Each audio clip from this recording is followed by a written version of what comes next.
Okay, first of all we draw the horizontal line.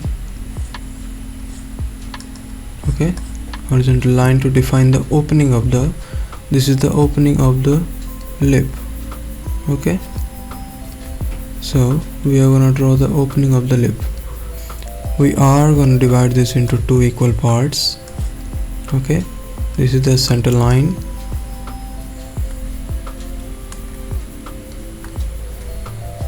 Okay, let's divide this into two equal parts. Let's draw a horizontal line to define the opening of the lip. Okay, this horizontal line will define the opening of the lip. Then we will divide this into two parts.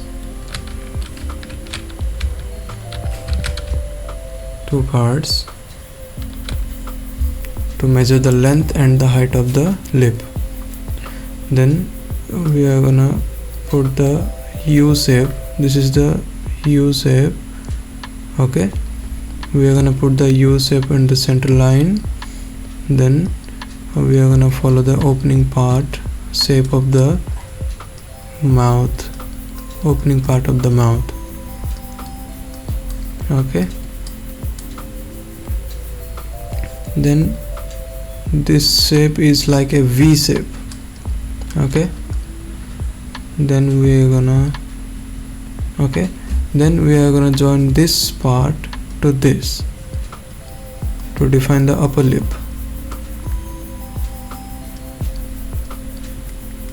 And this part to this part.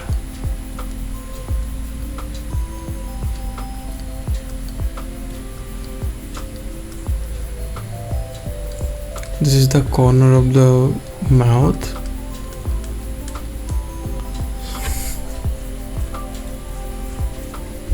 And we are going to measure the upper lower lip, the length of the lower lip. We are going to put some lines here and join this to this line.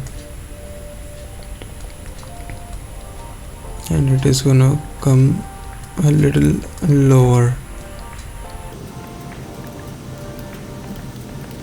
You can erase these guidelines.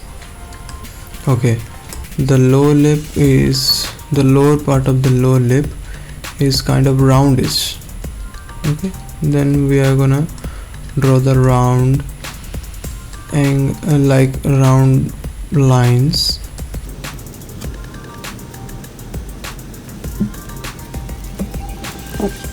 We can shade this, turning up the pressure opacity, and shade this lip.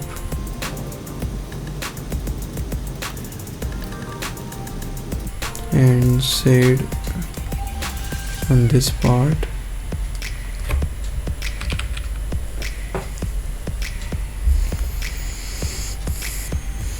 And I'm gonna show you the 3/4 view.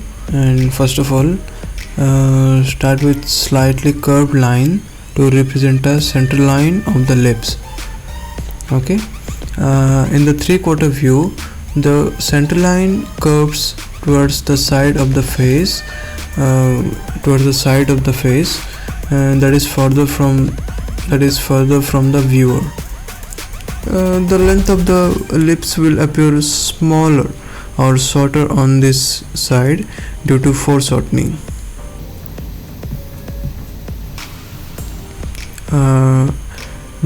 Drawing the upper lip in the 3/4 view, the cupid bow will still be visible. Okay, the roundness of the center of the lip. Okay, but it will appear more angled. Start by drawing the peak of the cupid bow, but place it slightly off center towards the viewer's side. The far side of the upper lip will curve down more sharply and appear shorter. Okay, while the near side will extend more gently,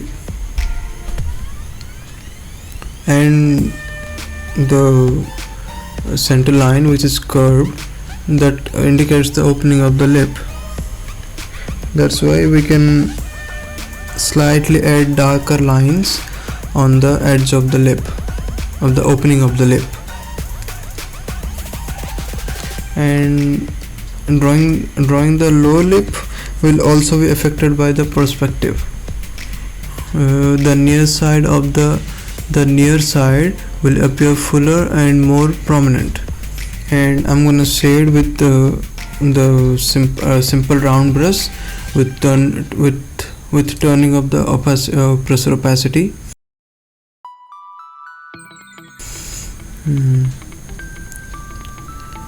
And I'm gonna enhance the depth of the lip to give it a 3D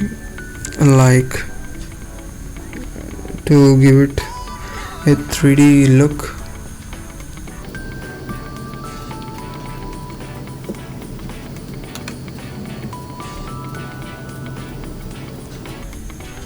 And for the side view, I'm gonna start with a vertical guideline to represent the profile of the face.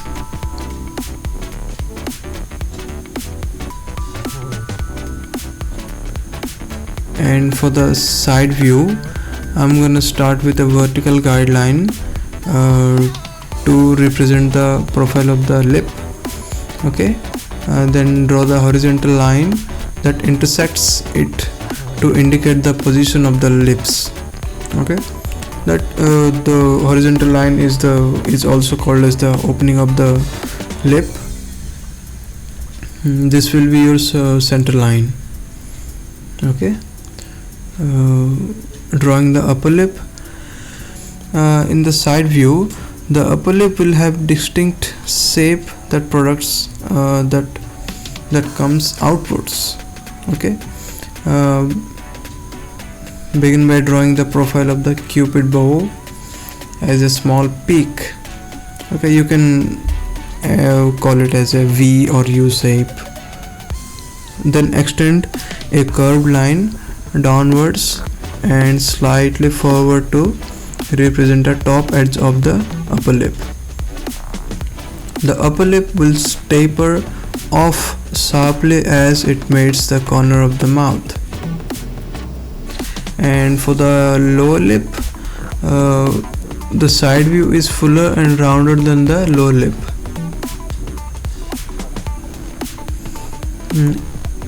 Start at the corner of the mouth and draw a gentle curve, then extend outwards and downwards. The curve should be smooth and round, creating a noticeable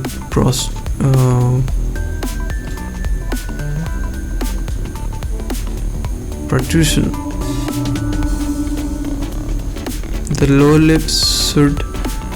lip should then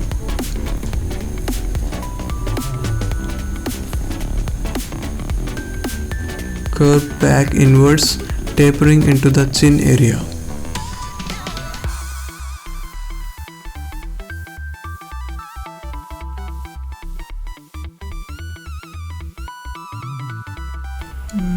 Thanks for watching this video, and do like and subscribe if you like this video.